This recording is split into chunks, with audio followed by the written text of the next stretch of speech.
Hello everyone, welcome back to the channel. This is Ozzy here again, back on the Opulent Life. So today I will be sharing with you another personal addition to my watch collection. Now this is not a watch I bought for a review purpose. This is a watch I bought for my personal collection. And after much contemplation, I finally pulled the trigger on it. So here it is, guys. It is a Hamilton watch.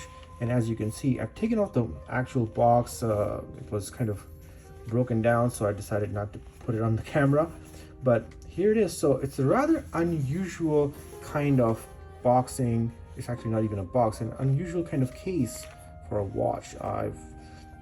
All my previous watches have come in a traditional watch box, but this one is kind of different. As you can see, it looks more like a case that would carry more like things like your headphones or AirPods or some other electronic accessory. But they decided to put a watch in this, probably for cost cutting. I don't know, maybe to look cool and hip, not sure. But I'll just describe the packaging as it is. It's a plastic case with a yellow, an orange zip line, and it has the Hamilton seal logo on the zipper. On the back, there's nothing except some plain texturing of the plastic. It does feel solid. It's not like a cheaply made plastic. Has the Hamilton logo on the top. No colors, just embedded into it in an embossed fashion. And yeah, it looks well made, reasonably. It's not like the threads are coming off. There's some kind of Velcro type material running across the zipper over here, and some leather stitching at the back to keep everything in place. Looks very solidly built. But let's come to the watch now. Let's open this up. I haven't unboxed this. I haven't taken the watch yet, just the box has been taken out. Right, here it is, guys. And so, okay, interesting. So they do have a typical watch pillow cushion. So let's talk about the watch in a second, but let's see what else came with it. So inside this sleeve over here, you have some papers. Someone just kind of crumpled this into it. Looks like a user manual. All right, so this is like your basic user manual. All the features of how to use the watch in different languages. Just covers the basics, I guess. Well, ours is not a chronograph, so we don't need that. This is for the time only functions. What else is here? Yeah, that's pretty much it. HamiltonWatch.com. So you won't be needing that, but let's keep it just in case. Put it to the side here.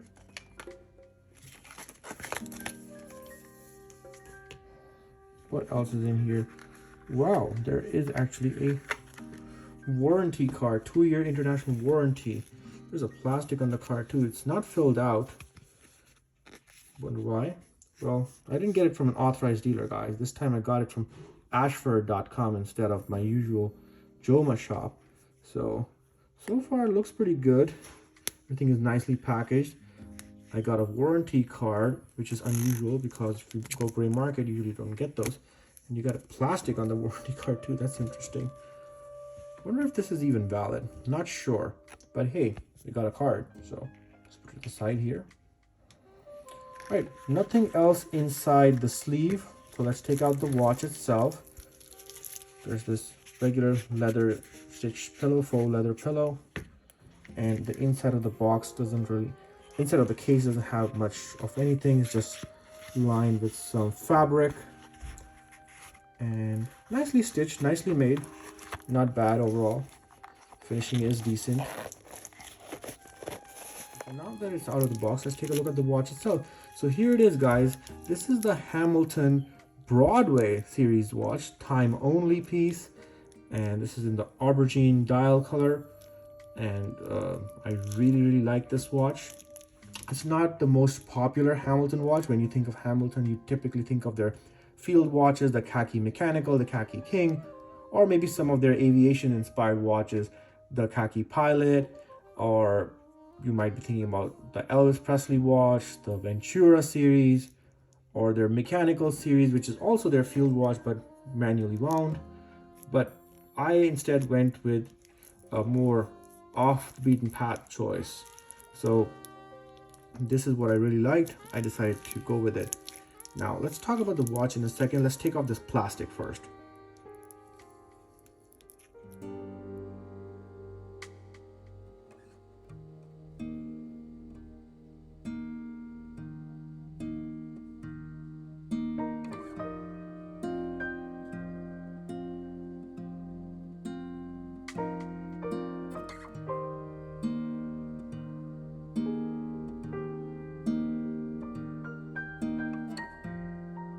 So that got rid of all the stickers of the watch. Now that you can see, it is a stainless steel bracelet and feels very nicely finished. We'll talk about that in a second, but let's talk about the watch itself. So this is the Hamilton Broadway day date version watch. It does not have the chronograph. There is a chronograph version of this as well. It comes in a variety of dial colors. This is the aubergine dial, and it is 42 millimeters diameter, and it is automatic based on the H30 in-house Hamilton movement. And the H30, we're going to talk about that in a second. That is their in-house movement with an 80-hour power reserve. That is very impressive. Coming to the dial itself, you can see that the aubergine dial has a vertical pinstripes going right across, and there is a contrasting darker purple line in the center that is in contrast with the aubergine on the left and right side. You can see that the Hamilton logo is at the top, the 12 o'clock position. Let's move the hands around to kind of make it more visible. And it says automatic at the 12 o'clock position. You have the day date in the center at the 6 o'clock position. It's not a full day date. It's abbreviated day and a small date. I like that the date wheel is dark in color, kind of goes with the theme of the watch and fits very nicely with the center dark purple line on which it is based on. The indices are applied and nicely finished, nicely polished. They do not appear to be loomed, although they can give that impression.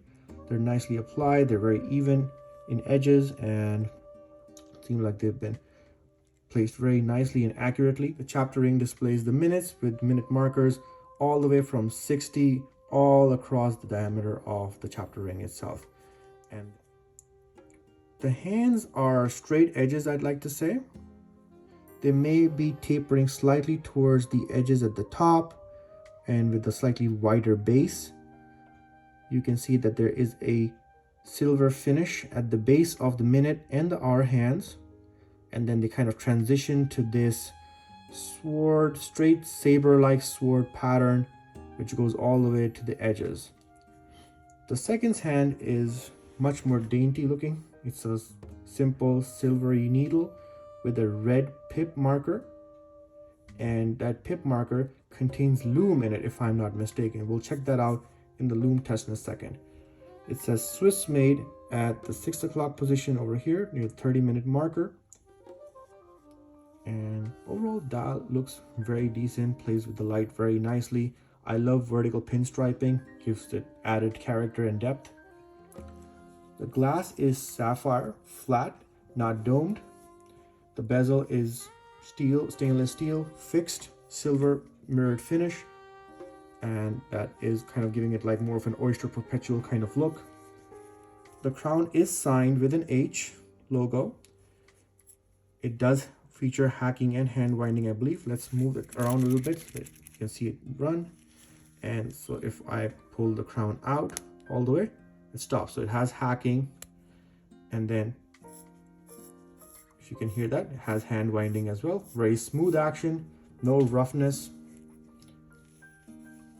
Case is fully stainless steel. On the edges you can see some lateral brushing.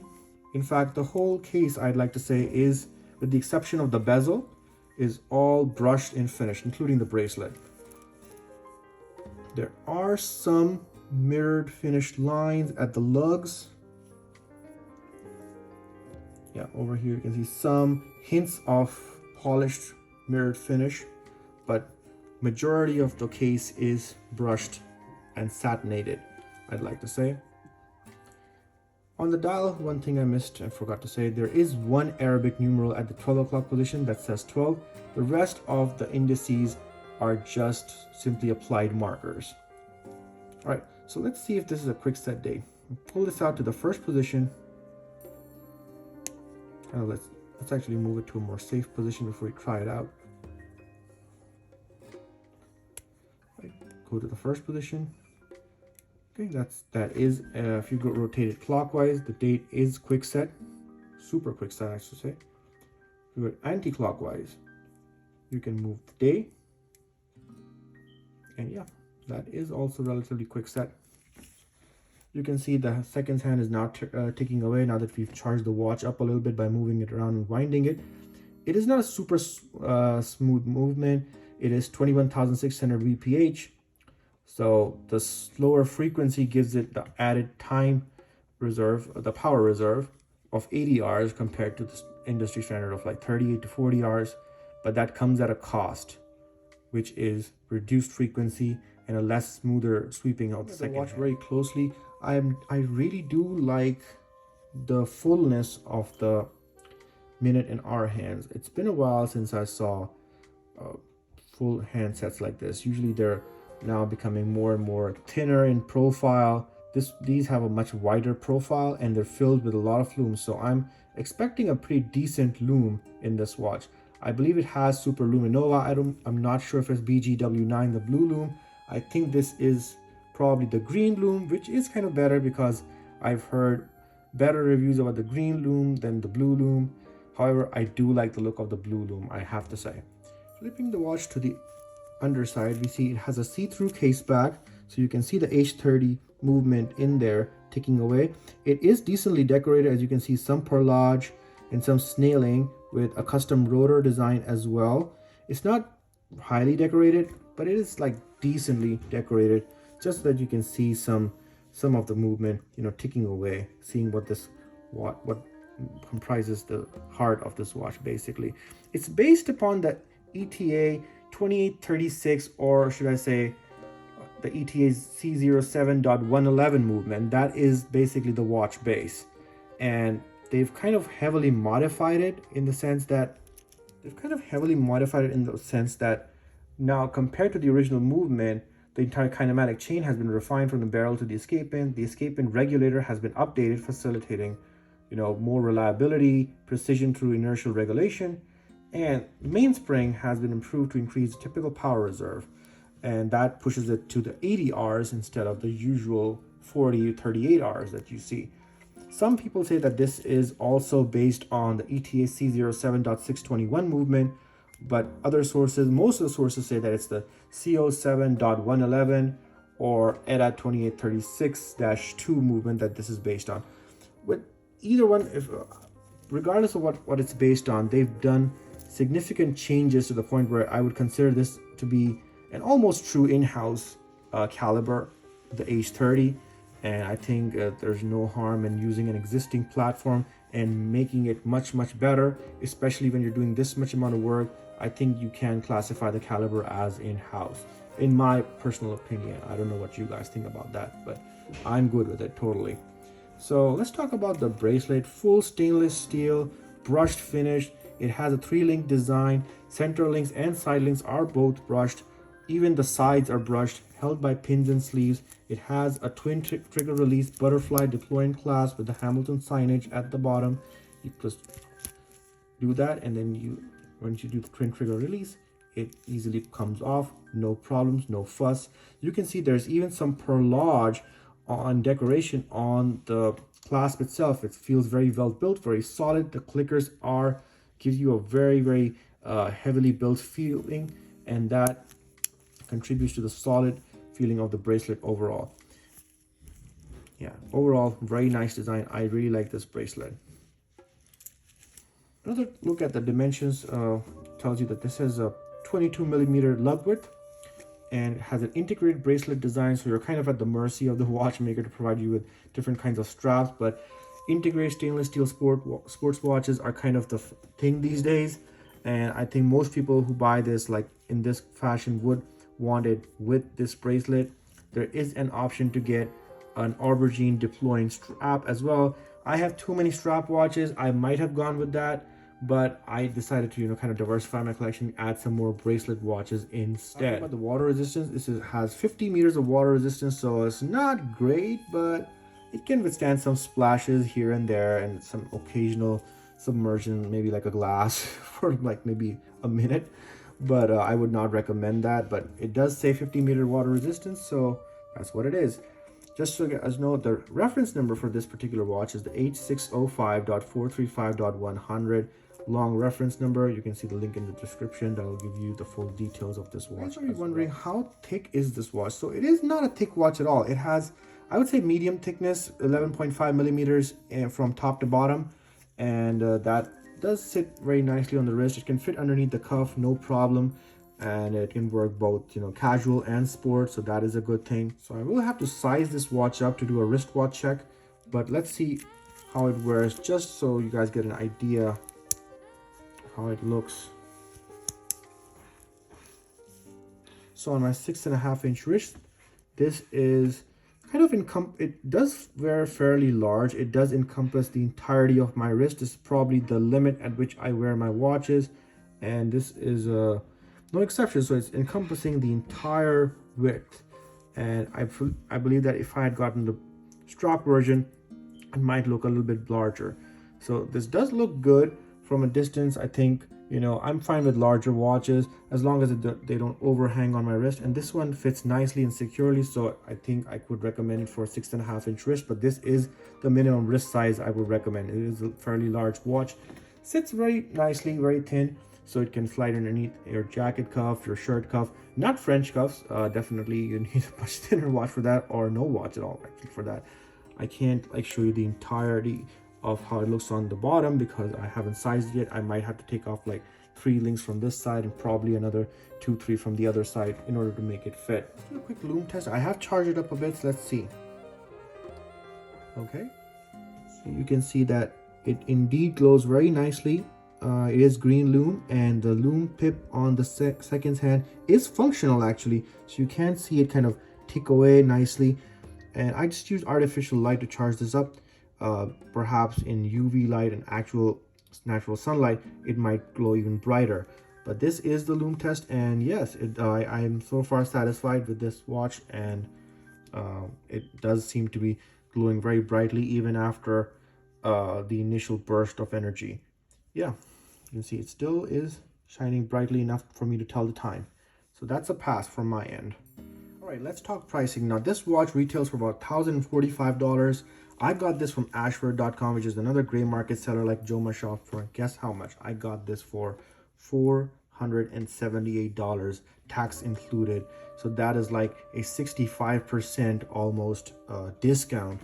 And I would definitely say that I would not pay $1 over $500 for this watch.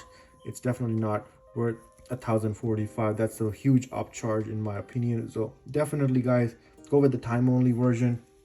Get it from an online retail, gray market seller. I would say that is probably the best route for this type of watch, and I'm so far satisfied. It is functioning very nicely. There's no scratches, dents, or marks. It arrived in pristine condition. All of it was with the original plastic on there, even a warranty card as well, as you can see. So I mean, no complaints here, guys. So that was it for this watch review, guys. Stay tuned for more upcoming watch content and luxury item content on the Opulent Life. Please like, share, and subscribe. We have reached 260 subscribers, and thanks to all your support, I will be continuing this channel and looking forward to reaching 1,000 subscribers. So guys, keep hitting that like button, keep sharing the links, and keep watching the content, and enjoy yourself. Stay blessed, stay happy, and take care, guys. Bye.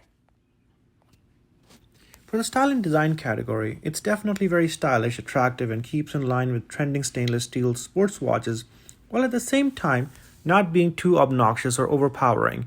However, the design is not original and borrows elements heavily inspired by the Oyster Perpetual from Rolex. Therefore, it gets the 7 out of 10. For the materials, quality, and finishing category, materials are decent and solid, however a bit Spartan when it comes to luxury watches. The bracelet is not the most comfortable and uses a typical industry standard clasp. Movement decoration is also not the most beautiful. The winding of the crown can feel heavy and tiresome, therefore it gets a 6 out of 10. For the performance category, the power reserve is very good at 80 Rs, and the base ETA movement has been heavily modified to make it in-house. However, it is a low beat frequency and not as smooth. It sits flat on the wrist and slides underneath most cuffs, so it gets a 7 out of 10. For the value category, MSRP is too high, but due to gray market discounts and third-party sellers, it however hovers around a very acceptable price point, so it gets a 5 out of 10. For the versatility category, it is a highly versatile watch due to its aesthetics and is designed for all occasions: formal, semi-formal, business casual, or even ultra casual, so it gets a 9 out of 10 only because the most super fancy occasions might not be appropriate for it. For the wow factor, it's a fairly standard steel sports watch, so it easily blends and doesn't draw too much attention to itself, so it may not turn many heads, and for this reason, it gets a 5 out of 10. Total score is 39 out of 60, placing it in category C of the watches reviewed.